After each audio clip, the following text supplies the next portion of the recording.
38 Maharashtra battalion NCC सोलापूरचा छात्र आणि DBF Dayanand महाविद्यालय आर्ट्स आणि सायन्सचा विद्यार्थी शुक्रवारी आठवडी परेडसाठी बेगमपूर येथील घरापासून महाविद्यालयासाठी निघाला असता वाटेत कामती या गावी तो नाश्त्यासाठी शेजारील एका हॉटेलमध्ये थांबला आणि तिथंच दुपारी 11च्या दरम्यान एका 58 वर्षीय वयोवृद्ध महिला हृदयविकाराच्या झटक्याच्या वेदनेनं आपले भान गमावून जागीच कोसळल्या। हे दृश्य पाहून आसपासचे लोक घाबरून त्या महिलेजवळ गेले नाहीत आणि काही लोक आघोरीपणानं कांदा फोडून लावा, चप्पलचा वास देण्याचा सल्ला देत होते।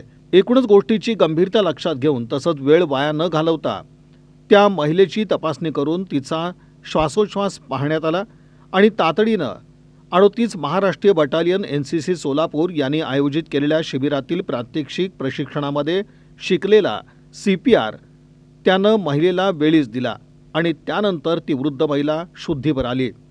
यानंतर आसपासचे लोक आनंदित झाले आणि त्याचाही आनंद द्विगुणित झाला।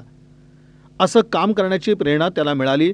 त्यानंतर आसपासच्या लोकांच्या मदतीनं त्या महिलेला नातेवाईकांद्वारे दवाखान्यामध्ये हलवण्यात आलं आणि तो महाविद्यालयासाठी मार्गस्थ झाला। DBF Dayanand college of arts and science Solapur आणि 38 महाराष्ट्र बटालियन एनसीसी यांच्या मार्गदर्शनामुळे यापूर्वीही त्यानं प्रजासत्ताक दिन 2023 रोजी 26 जानेवारी दिल्ली इथं कर्तव्य पदावर महाराष्ट्र निर्देशालयाचे प्रतिनिधित्व करत पश्चिम विभागीय मार्चिंग समूहाचं नेतृत्व केलं होतं। या समूहामध्ये महाराष्ट्र, गुजरात, राजस्थान आणि उत्तर प्रदेशचं नेतृत्व केलं।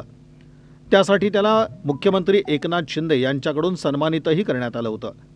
त्याला 38 महाराष्ट्र बटालियन एनसीसीचे commanding officer colonel Vikram Jadhav तसंच subedar major Arun Thakur, training JCO subedar Anna Waghmare आणि मिलिटरी इन्स्ट्रक्टर आणि दयानंद महाविद्यालयाचे इंग्रजी विषयाचे प्राध्यापक कॅप्टन BA होनमाने यांच्याकडून मिळालेल्या मार्गदर्शनातून त्यानं हे बहुमोल सामाजिक जीवनदान करण्याचं कार्य पार पाडलं।